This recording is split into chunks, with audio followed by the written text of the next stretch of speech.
এটা আসলে সরকারের ব্যর্থতা। যদি জনগণ ভালো থাকে তাহলে সরকারও ভালো থাকবে। এটা মানে প্রশাসন নিজেরা জানতো। যেমন ইলিয়াস হোসেন বলছে যে উনি কিন্তু ড্যাম শিওর দিয়ে বলতেছে যে সে ডিওএইচএস এ আসছে কোন একটা ব্রিগেডিয়ারের বাসায়। একটু ব্যতিক্রম লাগছে বাট আরো আসলে একটু দেরি হয়ে গেছে মনে হচ্ছে। কিছু কাজকর্ম এখনো দেখছি মানে চলতেছে এই আরকি। বাট আগের চেয়ে মানে আমরা বেশি স্টল ঘুরতে পারি নাই। যে কটা ঘুরছি ভালো লাগছে। আর গতবারের তুলনায় কিছু আপগ্রেড আছে আরকি। উন্নত মানের জিনিসপত্র দেখতেছি। আর আমাদের যে অতীতের কিছু ঘটনা ঘটছে 24 সালের যে এই জিনিসগুলো আছে প্লাস এই জিনিসটা আসলে অন্তরে গেঁথে আছে। জিনিসটা আসলে বলার ভাষা নাই। হাদিবের যে বিষয়টা এই জিনিসটা এখানে উপস্থাপন করছে আমার খুব ভালো লাগছে জিনিসটা। কারণ আমি পলিটিক্স পছন্দ করি না but as a neutral person এটা আসলে সরকারের ব্যর্থতা। তো জাস্ট সাধারণভাবেই কিন্তু উনি চলাফেরা করছে, নির্বাচনী ক্যাম্পেইন করছে।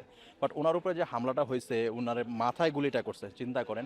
তো আমাদের যে প্রশাসন এই যে ডিজিএফআই, এনএসআই, হ্যাঁ এসএসএফ থেকে ধরে যারা মানে এই সিআইডি পরে ডিবিতে আছে, তো ওনারা কি মানে কোনো মানে কাজের মধ্যে পড়ে না বা ওনাদের কি কোনো যোগ্যতা নাই?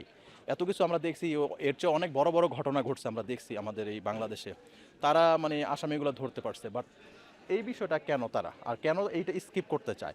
আইন তো সবার জন্য সমান। আমি যদি সাধারণ মানুষ হিসেবে নিরাপত্তা না পাই, একজন ভিআইপি, আমরা ভিআইপি কাকে বলতেছি? যিনি গভর্নমেন্ট জব হোল্ডার বা এই আপনার কি বিসিএস ক্যাডার। তো উনি তো আমাদের টাকায় স্যালারি নেয়। উনি যদি বিভিআইপি আপনার ফ্যাসিলিটি পায়, বাট ওনারকে রাখা হয়েছে কিন্তু সাধারণ জনগণের জন্য। সাধারণ জনগণের যদি নিরাপত্তা না থাকে, সেক্ষেত্রে ওনারা কিভাবে বিভিআইপি ফ্যাসিলিটি নিয়ে ঘুরে? যদি জনগণ ভালো থাকে তাহলে সরকারও ভালো থাকবে। যদি সরকার সঠিকভাবে চলে তাহলে জনগণ সঠিক পথে চলতে পারবে। চললে কি হবে যে যত কিছু হোক, যাই পরিবর্তন ঘটুক, মানে আমাদের উপরে কোনো প্রভাব পড়বে না। যারা রাজনীতি করে, যারা মন্ত্রণালয়ে থাকে বা প্রধানমন্ত্রী থাকে, তাদের উপরে কিন্তু কোনো প্রভাবটা আসবে না। তো আমরা সবসময় চাইবো এই জিনিসটা যে বাংলাদেশ মানে যারাই রাজনীতি করে বা যারাই ক্ষমতা পাক, তারা যেন একটা সুস্থ মস্তিষ্কে, সুস্থ নিয়মে দেশটা পরিচালনা করে। আমাদের তো এখন এমন একটা অবস্থা যে কোনটা সত্য কোনটা মিথ্যা এটা আমরা আসলে বুঝার অবস্থানে নাই, তাই না? যে যেমন ইলিয়াস হোসেন বলছে যে উনি কিন্তু ড্যাম শিওর দিয়ে বলতেছে যে সে ডিওএইচএস এ আসছে কোন একটা ব্রিগেডিয়ারের বাসায়। তো আপনিই বলেন যে এখন সে বলতেছে, তার কাছে কোনো তথ্যের ভিত্তিতে সে বলতেছে।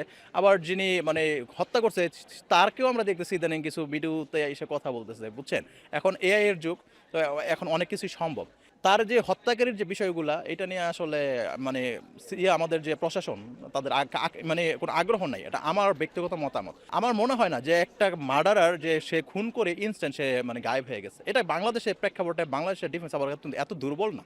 এটা মানে প্রশাসন নিজেরা জানতো। এটা আমার মতামত। কারণ আমার যে মানে সেন্সে বলে এটা প্রশাসন জিনিসটা জানতো। কারণ বাংলাদেশে তো এখন সবাই এই জিনিসটা মানে জানে যে ডিফেন্সের মধ্যে নাকি কয়েকটা ভাগ হয়ে আছে। তো এটা এখন আমার সাধারণ মানুষের মতো আমিও বিশ্বাস করি।